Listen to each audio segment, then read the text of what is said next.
के साए आपके सामने।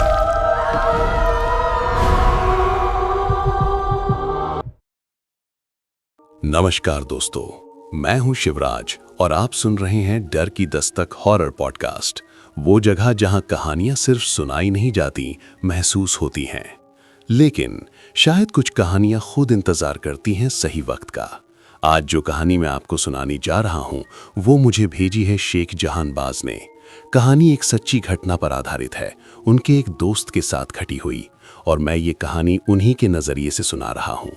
अगर कहानी आपको महसूस हो तो चैनल को जरूर सपोर्ट करना। तो चलिए, डर की दस्तक खुल चुकी है। बारिश की बूंदें खिड़की पर टकरा रही थीं। पास का तालाब लबालब भर चुका था और उन्हीं आवाजों के साथ वो रात फिर मेरी रूह में लौट आई। मेरा नाम अनिरुद्ध है। मैं गांव के बारे में ज्यादा कुछ नहीं बता पाऊंगा, पर जो मेरे साथ हुआ उसे मैं अब और अपने सीने में दफन नहीं रख सकता। मैं शहर में पला बढ़ा था, गांव बस कहानियों में सुना था। पिताजी के गुजर जाने के बाद भी कभी जाना नहीं हुआ। फिर एक वक्त आया, नौकरी गई, पैसे खत्म, घर बिखरने लगा। तभी पत्नी ने कहा, एक बार गांव चले जाओ, दादी जिंदा हैं, जमीन जायदाद का कुछ पता करो। सच कहूं, मुझे शर्म आ रही थी, इतने साल बाद सिर्फ जमीन के लिए, पर मजबूरी इंसान से सब करवा लेती है। 15 साल बाद मैं अपने पुश्तैनी गांव लौटा। गांव अजीब था, शांत, पर ऐसा जैसे कोई सांस रोके खड़ा हो। मेरा घर गांव के छोर पर था, पास में एक तालाब, दूर धान के खेत और बूढ़े बरगद। मेन रोड से उतरकर जब मैं बाजार से गुजरा, एक मिठाई की दुकान पर रुका, लेकिन वहां मांस और मछली की सड़ी गंध आ रही थी। दुकानदार बोला, पीछे मछली बाजार है, एमएलए की बेटी की शादी थी, सारा ताजा माल बिक गया, जो बचा है सड़ा हुआ है। मैंने देखा गंदी कटी मछलियां और एक बूढ़ी औरत सड़क से सड़ा मांस उठाकर अपने थैले में भर रही थी। उसकी आंखें अजीब तरह से सफेद चमक रही थीं। शाम तक मैं घर पहुंचा। दादी पीछे आंगन में बैठी थीं, नीम की सूखी पत्तियां जला रही थीं, कड़वा धुआं। मैं बोला, दादी, मैं अनिरुद्ध। उन्होंने खुश होकर नहीं देखा, बस टेढ़ी गर्दन, धसी आंखें, सफेद पुतलियां। धीरे बोली, हवा खराब है बेटा, आज गंध का पहरा है, रात में बाहर की किसी आवाज पर कान मत देना। मैं थका था, अंदर गया। रसोई में मछली की खुशबू। सोचा दादी को कैसे पता कि मुझे मछली पसंद है, पर उस खुशबू के पीछे एक हल्की सड़न छुपी थी। मैंने खाना परोसा। पहला निवाला, बाल, काला लंबा बाल। मैं चिढ़ा, दादी। सन्नाटा, झिंगरों की आवाज, फिर अचानक बंद। तभी रसोई की खिड़की आधी खुली और बाहर से आवाज, फिसलती हुई, गीली, जैसे कोई कीचड़ में घिसट रहा हो। कमरे की खुशबू बदल चुकी थी, अब सिर्फ कब्रिस्तान जैसी बदबू। फर्श पर बूंदें गिरी, छत से नहीं, दरवाजे की चौखट से। हल्की लाल, ठक ठक। मुख्य दरवाजे पर दस्तक। दादी फुसफुसाई, दरवाजा मत खोलना, उसे जो चाहिए तू चख चुका है। मेरा दिल चम गया। मैं दरार से झांका, वहां इंसान नहीं था। लंबा टेढ़ा साया, त्वचा मछली की तरह चमकती, पैरों के पास गीली जमीन, और आवाज मेरे दिमाग के अंदर गूंजी, भूख भूख। दरवाजे के नीचे से काला चिपचिपा तरल अंदर रिसने लगा। रसोई में बर्तन गिरने की आवाज। मैं भागा। खिड़की पूरी खुली और चौखट पर बैठा था वो। लंबी झिल्लीदार उंगलियां, स्लेटी चमड़ी, आंखों की जगह काले गड्ढे जिनसे कीचड़ बह रहा था। उसने मुंह खोला, काले नुकीले दांत, फुसफुसाया, भूख मिटानी है, और उसने अपना पेट चीर दिया। सड़ी मछलियां फर्श पर गिरने लगीं, बदबू असहनीय। तभी मेरे पेट में मरोड़, पेट फूलने लगा। पारदर्शी खाल के नीचे कुछ तैरता महसूस हुआ। मैं चिल्लाया, दादी बचाओ। पीछे देखा, दादी नहीं, सिर्फ गीला कंबल, मछली की सड़न। वो जीव अब फर्श पर रेंग रहा था। दीवारों पर काई जम रही थी, फर्श दलदल। उसने कहा, तुम्हारी जरूरत थी, इस बंजर को ताजा मांस चाहिए। मेरे पैरों की उंगलियां जुड़ने लगीं, झिल्ली। मैंने लाठी उठाई, टॉर्च ली, भागा। बाहर गांव कोहरा नहीं, मटमैला हरा धुआं।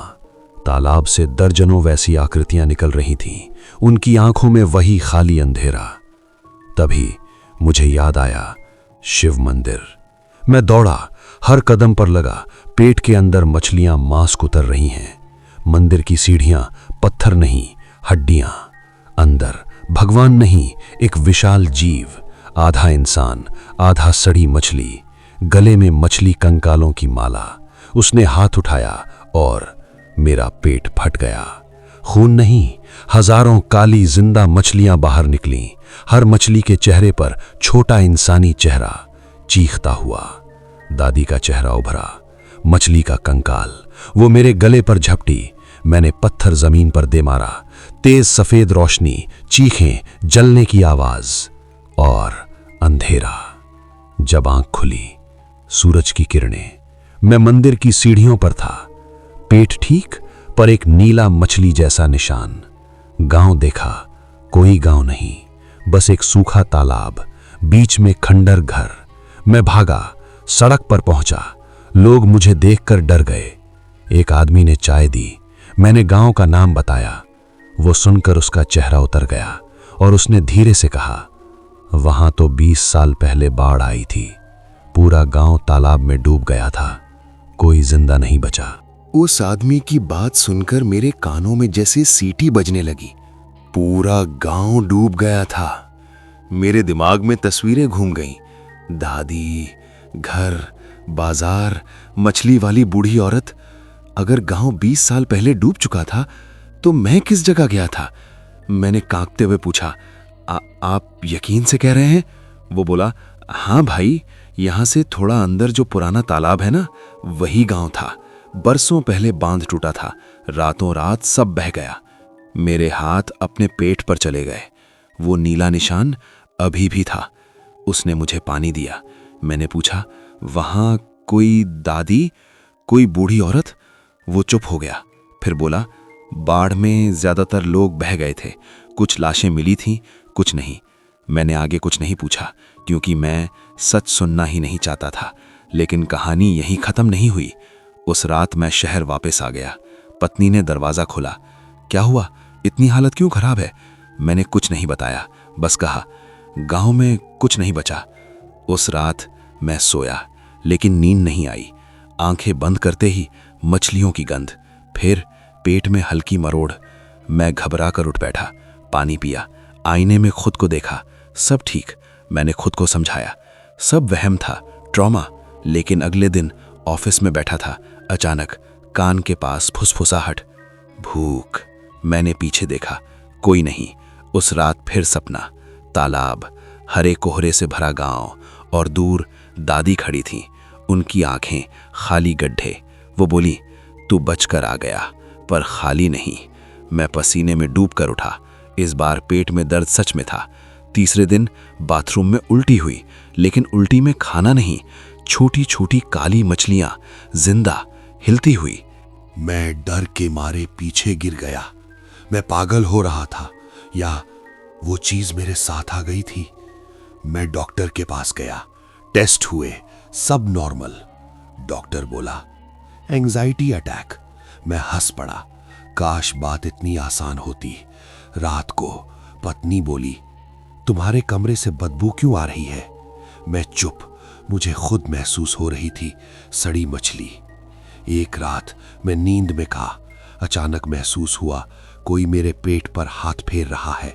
मैंने आंख खोली, पत्नी बगल में सो रही थी, लेकिन मेरा पेट हल्का हल्का हिल रहा था, जैसे अंदर कुछ तैर रहा हो।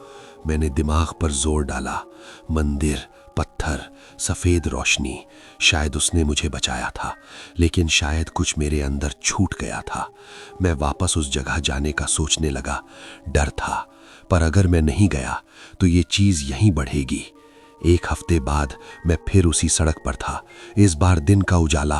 तालाब तक गया, वहां सिर्फ सूखी जमीन, बीच में खंडर।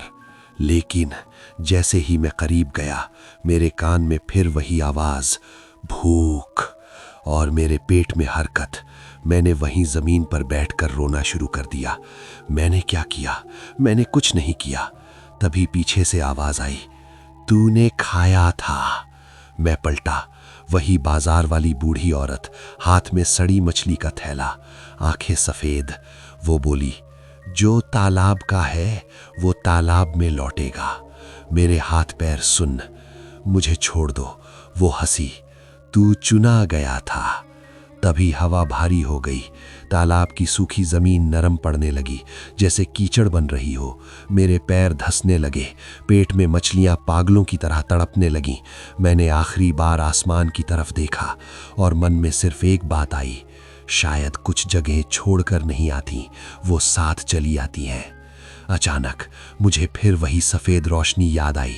मंदिर, पत्थर, शायद वही एक रास्ता था।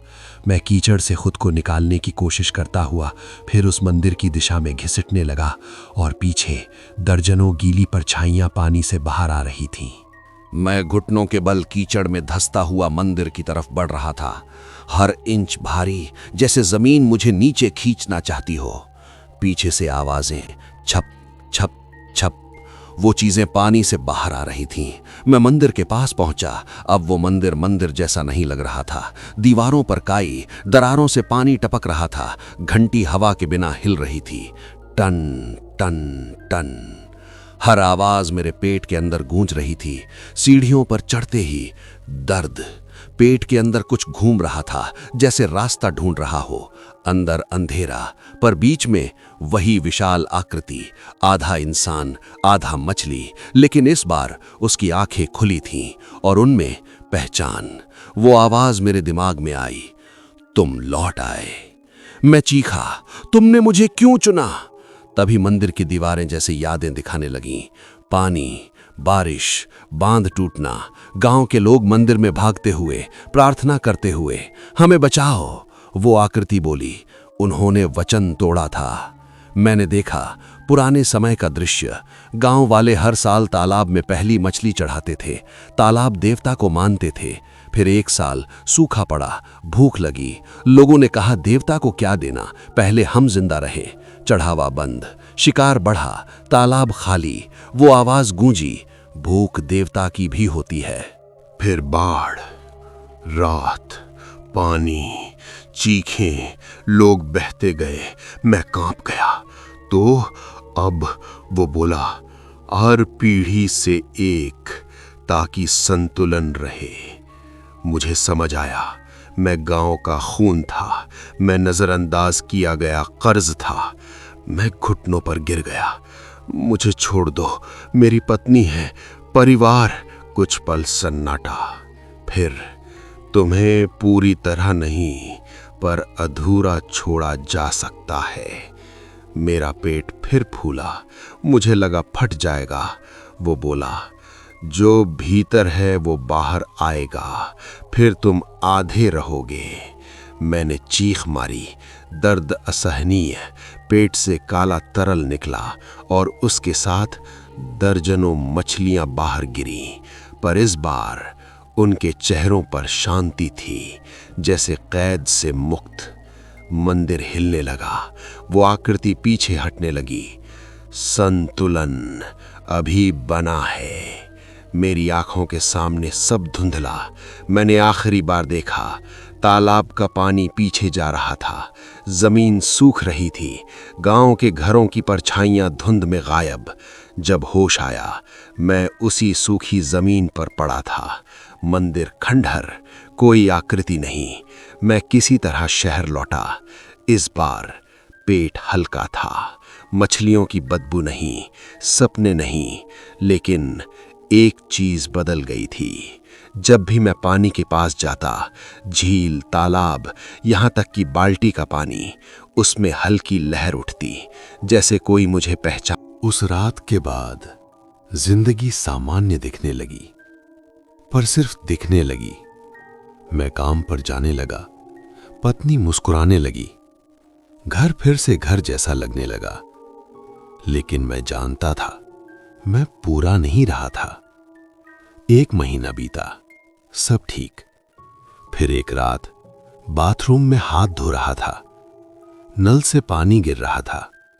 मैंने हथेली नीचे की और पानी मेरी त्वचा से चिपक गया। टपका नहीं, जैसे मुझे पहचान रहा हो। आईने में देखा, आंखें सामान्य, पर कुछ सेकंड के लिए पुतलियों के पीछे हल्की सफेदी तैरती दिखी। मैंने झटके से पलक झपकी। सब ठीक। मैं समझ गया, वो गया नहीं है, बस सो रहा है। कुछ दिनों बाद खबर आई, शहर के बाहर एक छोटा गांव अचानक तालाब में डूब गया। बिना बारिश, बिना वजह। मैंने टीवी बंद कर दिया। दिल बहुत तेज धड़क रहा था। उस रात सपना आया, मैं उस तालाब के किनारे खड़ा हूं, पानी शांत, फिर सतह पर लहर, और उसमें मेरा चेहरा, लेकिन आंखें काली, मुंह से आवाज, संतुलन कभी खत्म नहीं होता।